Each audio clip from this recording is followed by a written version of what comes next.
don't know if this is ever gonna not feel awkward. I really don't know. Anyway, I think every child loves crayons. I went into town yesterday and I bought myself this new packet of crayons for £2 from the works.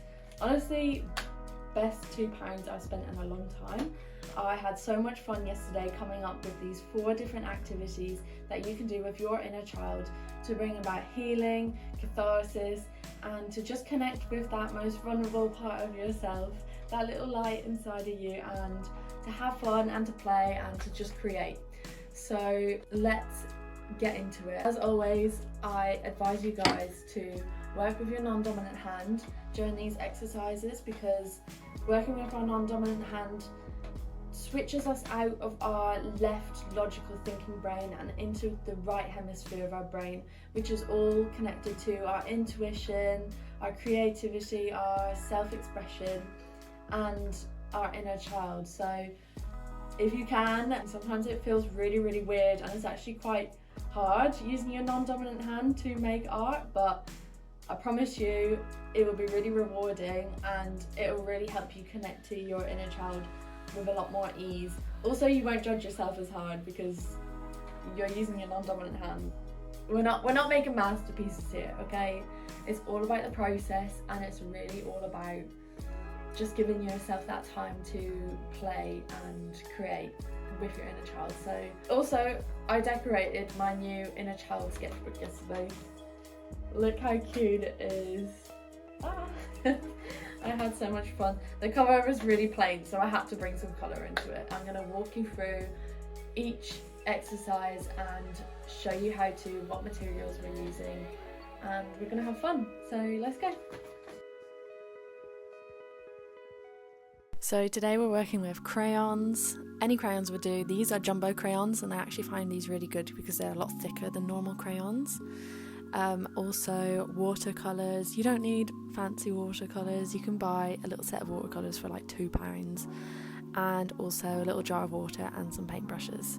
So this exercise is called A Place in Your Child's Mind. I always like to start with a little mini meditation where I just call forth my inner child and connect with her. So you can do that, and this allows me to let her come to the front, and I ask her to show me a place in her mind, and today she showed me one of my old bedrooms growing up, and so that's what I drew. It doesn't have to be like a real place, it can be anywhere. We're mainly just trying to build a connection with our inner child, increase our memory processing and integration. I find that all of these art exercises are really good for providing your inner child an outlet to self-express in a non-verbal way, and also just provide you with an opportunity to reflect and understand your inner child. Sorry for talking really fast. I am going to include prompts and points to reflect on in the description, so let's go to the next exercise, which is this one here. I've called this exercise the magic crayon painting. So you'll need the white crayon, or if you don't have a white crayon, you can also use wax resist sticks, or a candlestick will work as well. So with this exercise, we are going to paint, draw and connect with a message to or from your inner child. Once again, all of this work is very intuitive, so open yourself up and just allow an image to come through. You'll see here in a few moments what I end up drawing. I know right now you're just looking at a white page, but this is part of the fun of this exercise, is it's kind of magic in a way. So I find that this exercise is really good for generating and regulating emotions connected to your inner child. This is great for accessing the subconscious mind, your emotions and your thoughts that are stored in your body that maybe you can't quite put words to or put your finger on, or you just don't understand. So what we're doing here is we're just creating space for that exploration and for those feelings to come through onto a page. If you're struggling, I've got some prompts, so I'll write these in the description as well, but here's one. So if you could tell your inner child one truth, what would it be? I think mine here it's just about me kind of recognising the light that I am, and I think that's what my inner child wanted to bring through to me. So I painted this little star which is so cute. I actually love this page so much. It makes me so smiley and so happy, and it was so much fun to make. So the wax crayon will resist the water-based paint, so you can do this with watered down acrylics as well. I think it should work, and that's why you get these white marks that are left on the page, and the watercolour will just go around them. If you wanted to journal or reflect after creating this, I will also have reflection points in the description.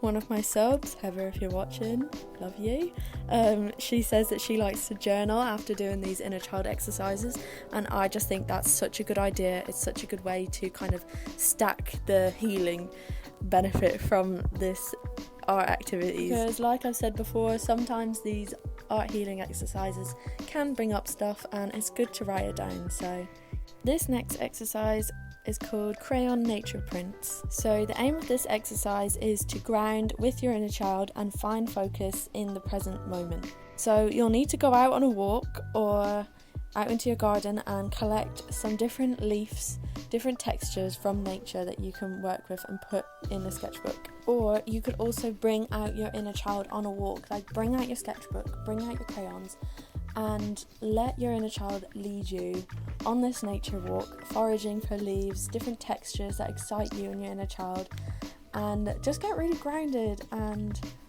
I don't know, I feel like it kind of switches it up, makes it really collaborative and a lot more fun. I kind of wish I had done that for this, but also I just wanted to show you guys the sort of idea.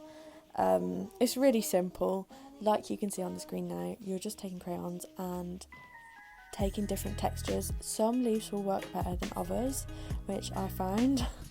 This is a really good mindful activity. It's good for kind of like calming an overactive mind, getting you to just switch into the present moment.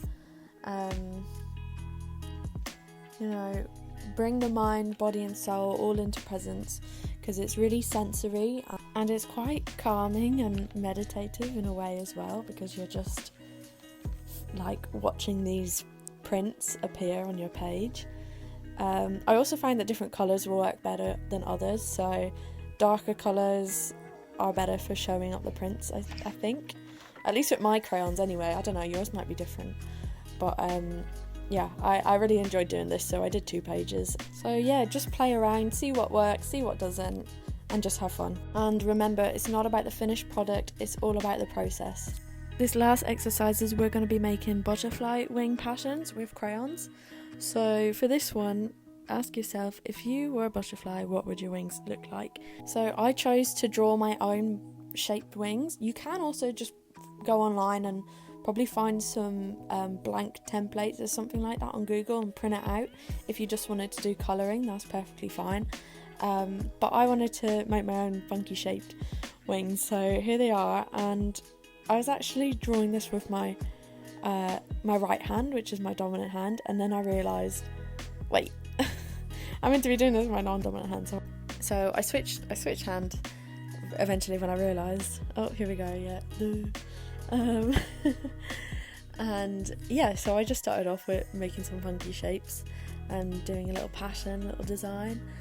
And with this exercise, I wanted to explore themes of change and authenticity, to calm the overthinking mind, to provide a sense of mindfulness and meditation, because colouring is really good for that, and also to just connect with my own beauty and my own light. So your wings don't have to be like the same pattern on each side, and the first go of this I did different designs on each wing, which I thought was really fun. Have fun exploring different colours, whatever colours you feel most drawn to.